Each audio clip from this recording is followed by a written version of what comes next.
name is Tarabella and welcome to the top 10 Netflix documentaries. I am a huge Netflix documentary fiend. I love learning new things, that's why documentaries intrigue me so much. So basically I've compiled together the top Netflix documentaries that I've seen, and I really advise you to go see these because they blew my mind. Number 1. The first one I'm going to suggest is actually the most recent one that I've watched, which is called Iris. Iris is basically about this 92-year-old woman who is one of the biggest icons in fashion. She has spent her whole life dedicated to fashion. It focuses on her right now, but it goes back into like her history. Her fashion is so crazy, but it's delightful that it's so crazy. It's so intriguing to see a woman that just does not follow any trends, wants to make her own statement, wants to do her own thing, and she's kind of an inspiration. A little small thing on the side is her relationship with her husband, Carl, and it just like all I think about when I hear the name Carl is Up. They just have the most gorgeous relationship that I just dream of having when I'm older. If you're into fashion, Iris is the one you need to watch, and if you're not into fashion,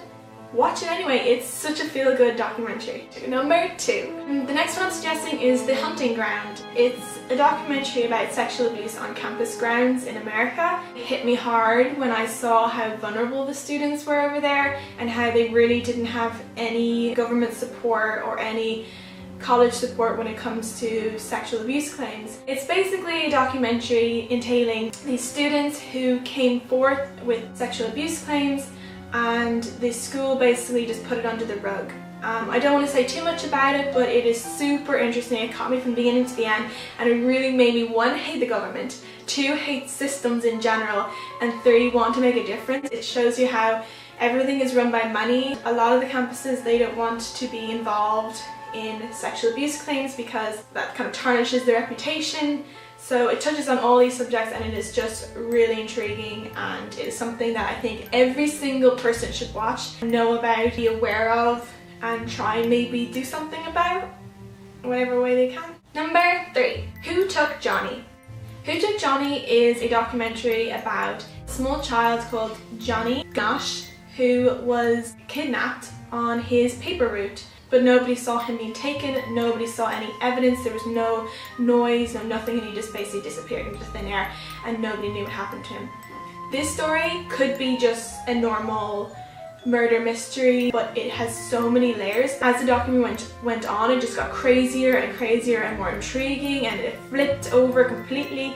I don't want to ruin anything for you, but apparently he turns up and then disappears again. The mother, start to think she's crazy, and then she's not crazy, but you know something's going on that they're not telling you. It's a really interesting documentary if you love those kind of murder mysteries, and it doesn't have a super sad ending if you don't like those kind of things, so I really advise you to watch it. Number 4.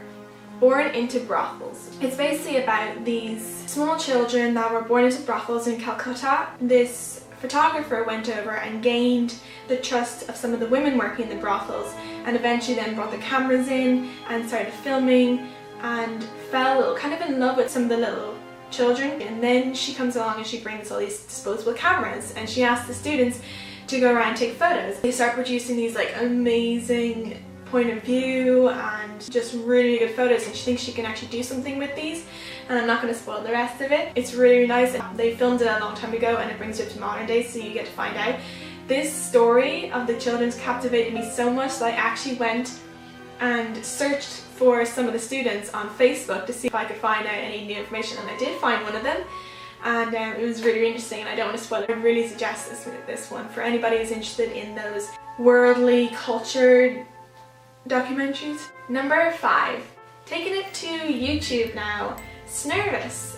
There isn't any documentaries really about the life of YouTubers. There is obviously YouTubers, they document their own lives, but we only see what they want us to see, and it's really nice to see them not holding the camera, to see them interacting in the world and what they do behind the cameras when they put them down. Of course it has Tyler Oakley in it, who is just delightful to watch anyway. To see the reality of life of being a YouTuber, because it's actually really interesting and really exciting. It's a world that is so new. YouTubers and YouTube is such a modern lifestyle that nobody really knows about it that isn't involved in it. So I'd advise anybody who's interested in YouTube and the world of YouTube to watch Snervous. Number 6.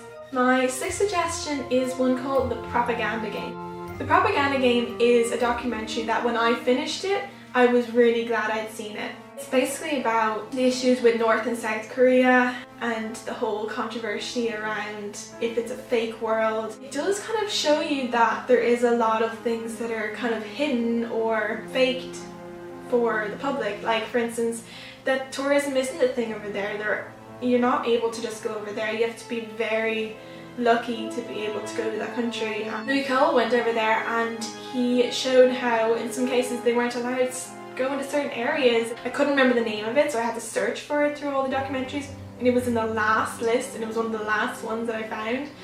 I thought they'd actually taken it down, but they didn't, so I would watch that as soon as possible if I were you. Number 7. If you are a fan of Sesame Street, Being Elmo is the next documentary I suggest. Being Elmo will just excite you so much. For me, it was so nostalgic. It shows you the behind the scenes of Elmo. The person who created Elmo, it follows his life. He started from just a child doing puppet shows to working with Sesame Street. You see some like amazing footage from back in those days when they would like do all the puppet heads and how like intricate it was. It's a feel-good documentary if you ever want to see one of them. I don't know. Number 8. Maxima, Culpa, and I probably said it wrong. It's a documentary basically about clerical abuse in the Catholic Church, and this one focuses on this boarding school for deaf children. And it's a completely different point of view where it shows how children wanted to say that something was happening to them but they actually couldn't. About I think 5 men who came forth who made this documentary, who wanted to make this to tell their story because for so long they'd never been heard. It shows that back in those days parents who had deaf children were never taught sign language or how to communicate with a deaf child. This horrific man, this villain, this creature used to take advantage of students who couldn't communicate to their parents. This one I really suggest just to be aware of certain situations you might not be. Number 9. Fat, Sick and Nearly Dead. And I think everybody's seen this, but I just want to suggest it for anybody who's into fitness or health or wants to start losing weight or is feeling really bad about their lifestyle and they kind of want to change it and they just don't know where to begin. It's really, really inspiring. That's the one thing. It really inspires you to change. It really inspires you to find a new way of living. It's basically just a documentary showing how we need to live a healthier lifestyle, and if you're interested in that sort of stuff, I definitely recommend it. And number 10 is a little nice feel-good one called Twinsters. These 2 girls who basically found each other through a YouTube video. One was born in France and one was born in England, I think. One of them posted a YouTube video and the other one saw it and saw some scary similarities between them and got in contact with them and basically found out that they were identical twins. They never knew about each other. They were both adopted and they were brought to different countries. This is a documentary basically about them finding each other and it's amazing. You need to see it. It's so sweet and it's really feel good as well. So that's my top 10 Netflix documentaries. So thank you for watching this video. If you would like to see more about me, please press the subscribe button, press the like. If you liked any of these documentaries, let me know in the comments if you've seen any of these because I want to talk about them so bad. And let me know also if you do go to watch them, come back and let me know if you like them, if you have any recommendations, because I really want recommendations. And I hope you have a good day. Thanks for watching. Bye. Okay. Nope. Hey. Hi. Hey. Hello. Why is it so hard? Well, new like. Blah, blah, blah. No, he's. I don't know if I'm making any sense good. I should do myself, but just I don't know what I'm saying honestly. Number 2.